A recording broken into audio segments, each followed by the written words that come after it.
भारत के सबसे महान स्वतंत्रता संग्राम सेनानी शहीद भगत सिंह का नाम जब भी जुबान पर आता है तो दिमाग में एक ही सवाल जरूर आता है कि क्या गांधी नेहरू चाहते तो भगत सिंह फांसी से बच जाते?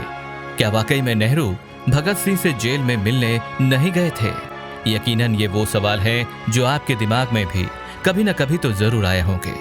तो चलिए आज मिलकर इन सवालों का जवाब ढूंढते हैं और जानते हैं कि क्या सच में भगत सिंह की फांसी रुकवाने के लिए महात्मा गांधी और जवाहरलाल नेहरू ने कोशिश नहीं की थी, और क्या थे भगत सिंह के बारे में नेहरू के विचार। 92 साल पहले 23 मार्च 1931 को शहीद आजम भगत सिंह को फांसी दी गई थी। भगत सिंह की फांसी को लेकर एक दावा हमेशा से किया जा रहा है कि महात्मा गांधी ने उनकी फांसी रोकने के लिए कोई प्रयास नहीं किया। हालांकि ये दावा सच नहीं है। ऐसे कई दस्तावेज सार्वजनिक हो चुके हैं जिनसे पता चलता है कि महात्मा गांधी ने ब्रिटिश हुकूमत से न सिर्फ 2 बार भगत सिंह की फांसी स्थगित करने का आग्रह किया था, बल्कि 23 मार्च 1931 को एक पत्र लिखकर फांसी पर एक बार फिर विचार करने को भी कहा था। क्या है भगत सिंह की फांसी से जुड़ी संपूर्ण घटना? आइए इसे विस्तार से समझते हैं। बात 1928 की है, जब इंडिया में अंग्रेजी हुकूमत थी और उसी समय 30 अक्टूबर 1928 को साइमन कमीशन भारत आया था, जिसके विरोध में पूरे देश में आग भड़क उठी थी। पूरे देश में साइमन कमीशन वापस जाओ के नारे लग रहे थे। इस विरोध को रोकने के लिए अंग्रेजों ने 30 अक्टूबर 1928 को लाहौर में लाला लाजपत राय के नेतृत्व में साइमन का विरोध कर रहे युवाओं को बेरहमी से पीटा। इस दौरान पुलिस ने लाला लाजपत राय की छाती पर भी निर्ममता से लाठियां बरसाई, जिससे वे बुरी तरह घायल हो गए और 17 नवंबर 1928 को उनकी मौत हो गई। लाला लाजपत राय की मृत्यु से सारा देश भड़क उठा। इस लाठीचार्ज का आदेश उस समय के क्रूर सुपरिटेंडेंट जेम्स ए स्कॉट ने दिया था। इसलिए चंद्रशेखर आजाद, भगत सिंह, राजगुरु, सुखदेव व अन्य क्रांतिकारियों ने जेम्स ए स्कॉट से लाला जी की मौत का बदला लेने की प्रतिज्ञा की, और लाला जी के शहीद होने के ठीक 1 महीने बाद 17 दिसंबर 1928 का दिन उन्होंने स्कॉट की हत्या के लिए निर्धारित किया। लेकिन उनके निशाने में थोड़ी सी चूक हो गई और स्कॉट की जगह assistant superintendent of police John P Sanders क्रांतिकारियों का निशाना बन गए। सैंडर्स जब लाहौर के पुलिस हेडक्वार्टर से निकल रहे थे, तभी भगत सिंह और राजगुरु ने उन पर गोली चला दी। भगत सिंह पर कई किताब लिखने वाले जेएनयू के पूर्व प्रोफेसर चमन लाल के मुताबिक सैंडर्स पर सबसे पहले गोली राजगुरु ने चलाई थी। उसके बाद भगत सिंह ने सैंडर्स पर गोली चलाई थी।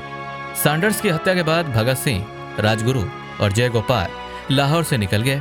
वहीं दूसरी तरफ सैंडर्स की सरेआम हत्या से अंग्रेजी हुकूमत बौखला गई।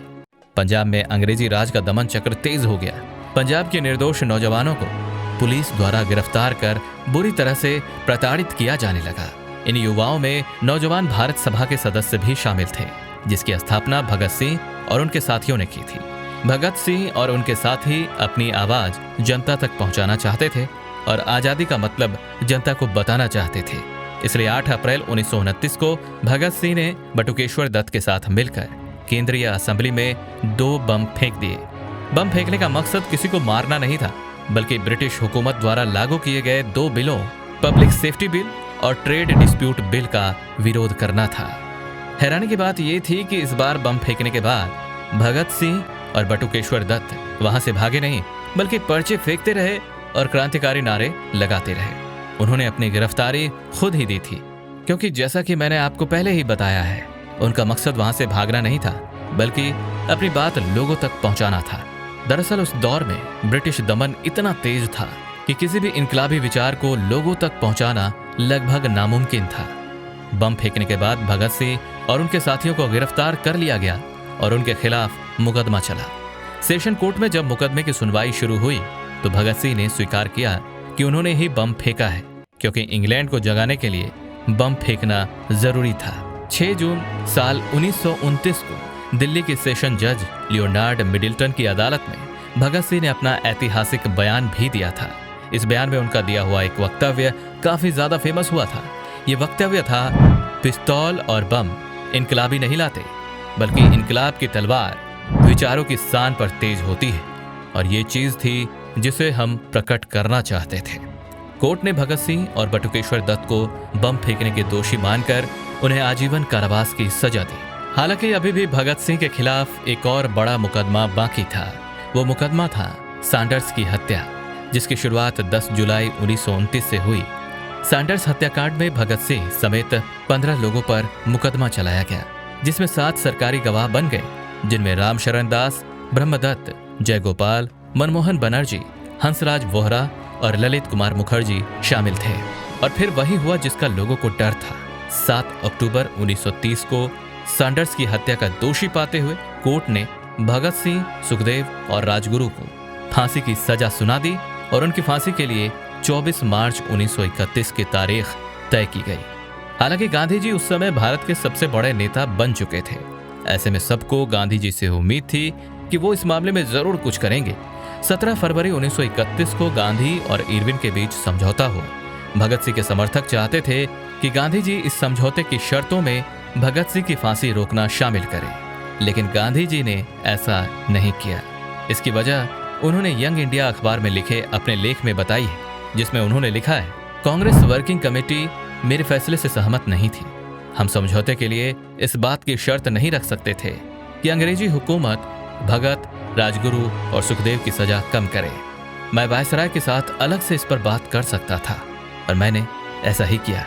गांधी जी ने वायसराय लॉर्ड इरविन से 18 फरवरी को अलग से भगत सिंह और उनके साथियों की फांसी के बारे में बात की और उनकी फांसी की सजा को खत्म कर देने को कहा।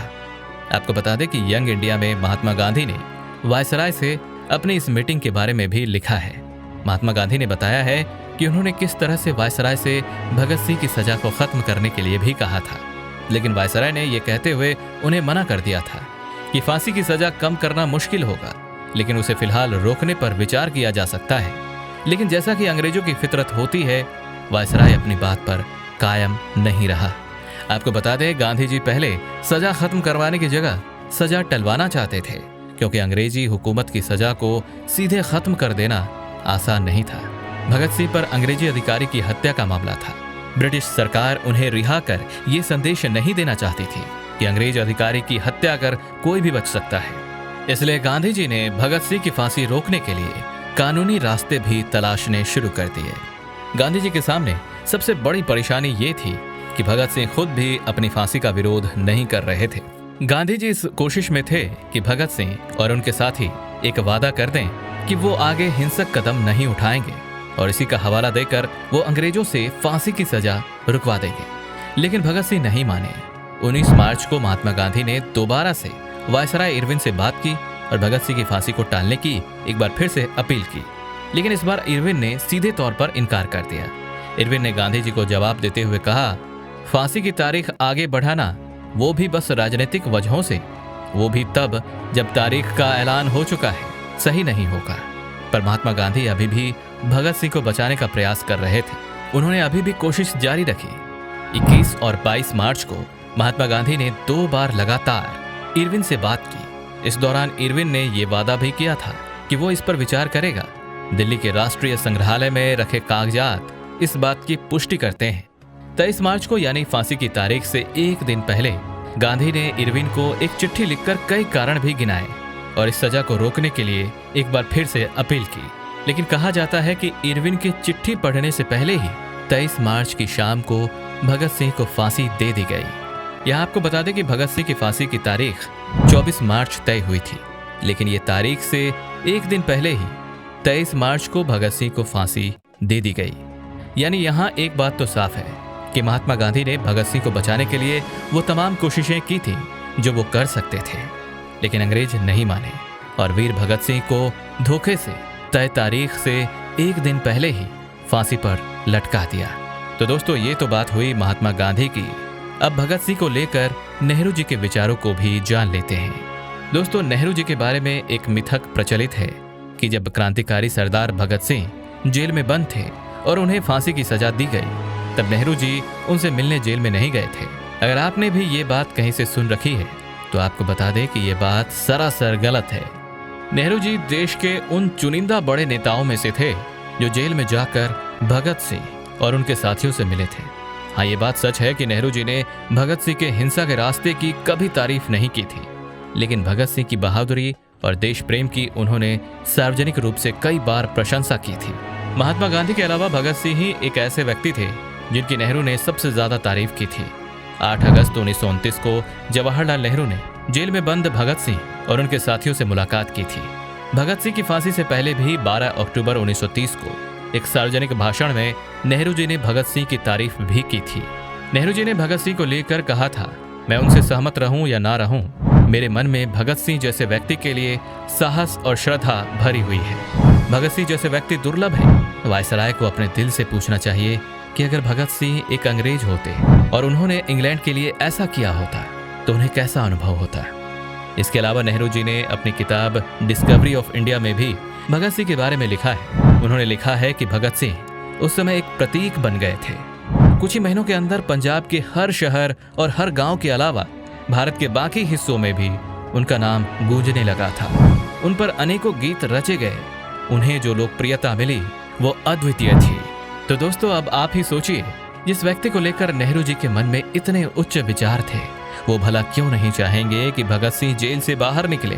खैर, अब आप हमें बताइए, आपको क्या लगता है, क्या सच में भगत सिंह की फांसी रुकवाने के लिए महात्मा गांधी और जवाहरलाल नेहरू ने कोशिश नहीं की थी? अपने विचार हमें कमेंट में जरूर बताइएगा। उम्मीद है आपको आज का ये वीडियो पसंद आई होगी। अगर हाँ, तो इस वीडियो को लाइक करें और इस तरह के और भी अमेजिंग और इंटरेस्टिंग वीडियोस को देखते रहने के लिए चैनल को जरूर सब्सक्राइब कर लें।